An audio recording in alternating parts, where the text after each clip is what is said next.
হাসপাতালের পক্ষের লোকেরও দায়িত্ব রয়েছে, তাদেরকে অবশ্যই শাস্তির আওতায় আনতে হবে। হাসপাতাল কর্তৃপক্ষেরও উচিত তার নিজের পক্ষ থেকে একটি এরকম জরুরি তহবিল তৈরি করা। বাংলাদেশের যে কোনো হাসপাতালে যে কোনো মৃত্যু হলে সেখানে একটি অডিট করা উচিত। নিশ্চয়ই কোনো না কোনো পক্ষের দায় রয়েছে। প্রথমত একজন শিশুর মৃত্যু এটি নিঃসন্দেহে একটা বেদনাবহ ঘটনা, কারণ শিশুটি তো শুধু পরিবারের সম্পদ নয়, রাষ্ট্রেরও সম্পদ। অতএব এই ঘটনাটিকে একটি পূর্ণাঙ্গ নিরপেক্ষ তদন্ত হওয়া দরকার। তদন্তে যারা দোষী তাদেরকে জবাবদিহিতার আওতায় আনা দরকার। হাসপাতাল কর্তৃপক্ষ বলছে তারা রেফার করে দিয়েছে, কিন্তু রোগীর লোকজন নিতে দেরি করেছে বলে তারা অভিযোগ করছে। রোগীর লোকজন বলছে ৩,০০০ টাকা না দেয়াতে হাসপাতাল কর্তৃপক্ষ রোগীকে আটকে রেখেছে। এটি একটি গুরুতর অভিযোগ। সত্যিকার অর্থেই যদি এমনটি হয়ে থাকে যে ৩,০০০ টাকা না দেওয়ার জন্য হাসপাতালে রোগীটিকে আটকে রাখা হয়, তাহলে হাসপাতাল কর্তৃপক্ষের কেউ জবাবদিহিতার আওতায় আনতে হবে।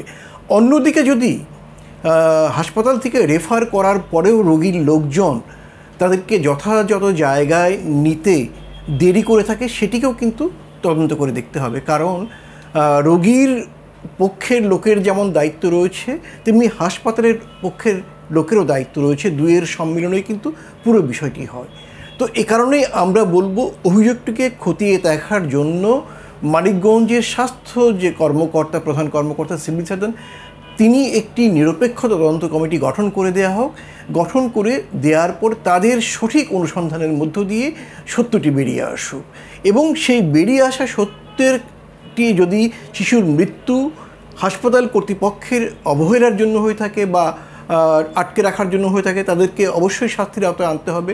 অন্যদিকে যদি হাসপাতালে রেফার করার পরে রোগীর লোকজন যদি তাকে যথাযথ সময় সেখান থেকে নিয়ে আসতে দেরি করে, সেটাকেও কিন্তু খতিয়ে দেখতে হবে।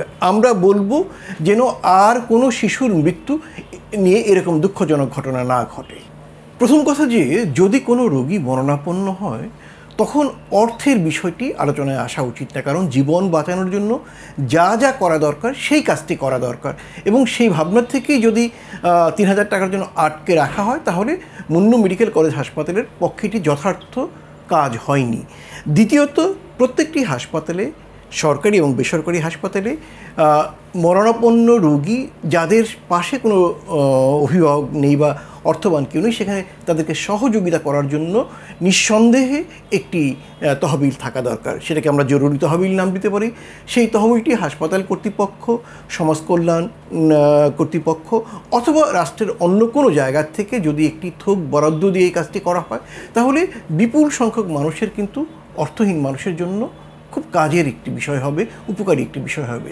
তবে আমরা বলবো, যদি সেটিও না হয়, হাসপাতাল কর্তৃপক্ষেরও উচিত তার নিজের পক্ষ থেকে একটি এরকম জরুরি তহবিল তৈরি করা। নানা কারণে আমাদের হাসপাতালগুলিতে শিশু মৃত্যু ইদানিং বেড়ে যাচ্ছে। তার মধ্যে একটি হচ্ছে, সুন্নতে খতনা করতে গিয়ে কিছু শিশু মারা গিয়েছে। পরে খোঁজখবর নিয়ে দেখা গিয়েছে যে এই মৃত্যুর পেছনে অজ্ঞান করার জন্য যে ওষুধটি হ্যালোসেন ছিল, সেটি নকল ছিল, যে কারণে শিশুদের মৃত্যু হয়েছে। এবং পরে স্বাস্থ্য মন্ত্রণালয় প্রজ্ঞাপন জারি করে সেটি প্রত্যাহার করে নিয়েছে। অন্যদিকে যথাযথ সময়ে হাসপাতালে না আনার কারণে এবং হাসপাতালে আনার পরেও সঠিক বিশেষজ্ঞ না থাকার কারণে বা চিকিৎসা শুরু করতে দেরি করার কারণে অনেক সময় শিশুর মৃত্যু হয়। আমি মনে করি, বাংলাদেশের যে কোনো হাসপাতালে যে কোনো মৃত্যু হলে সেখানে একটি অডিট করা উচিত, এবং প্রত্যেকটি মৃত্যুর পরে একটি তদন্ত হওয়া দরকার। সেই তদন্তের মধ্য দিয়ে যে কারণগুলো বেরিয়ে আসবে, সেই কারণগুলোকে আমরা বলবো যে সেটি সঠিকভাবে কারেকশন করে পরবর্তী কর্মধারাটা ঠিক করা দরকার। তা না হলে কিন্তু বাংলাদেশে এই মৃত্যু আমরা রোধ করতে পারবো না। এবং আরেকটি ব্যাপার, এই মৃত্যুর পেছনে যদি কারো অবহেলাজনিত, সেটি যে পক্ষেরই হোক না কেন, অবহেলাজনিত কারণ থেকে থাকে, সেটিও খতিয়ে দেখতে হবে এবং সেটিকেও বের করে নিয়ে আসতে হবে এবং সেটাকেও আইনের আওতায় আনতে হবে। তা না হলে কিন্তু এই মৃত্যু রোধ করা যাবে না। যে কোনো ঘটনা যদি ঘটে, সেটি দুর্ঘটনা হলে নিশ্চয়ই কোনো না কোনো পক্ষের দায় রয়েছে। সেই দায়টি কার, সেটি বের করার জন্য তো একটি পদ্ধতিগত বিষয় থাকা বাংলাদেশের দরকার, এবং সাধারণ মানুষের পক্ষ থেকে অভিযোগ করার একটি জায়গা থাকা দরকার। অথবা যদি কর্তৃপক্ষের প্রতিও কোনো অন্যায় করা হয়ে থাকে, তা কর্তৃপক্ষের তো একটি জায়গা থাকা দরকার অভিযোগ করার, সেরকম একটি জায়গা এবং যদি অনুসন্ধানের তদন্তের একটি সঠিক পদ্ধতি থাকতো, তাহলে কিন্তু আমরা দায়টি কার দ্রুত বের করে ফেলতে পারতাম।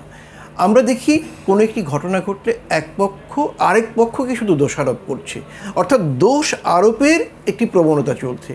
এটা থেকে বেরিয়ে একটি সত্যকে উদ্ঘাটন করার জন্য যে কাজগুলো সেটি দরকার, এবং সেই কাজের জন্য আমাদের একটি পদ্ধতি প্রবর্তন করা দরকার, যার মধ্য দিয়ে সত্যটি বেরিয়ে আসে।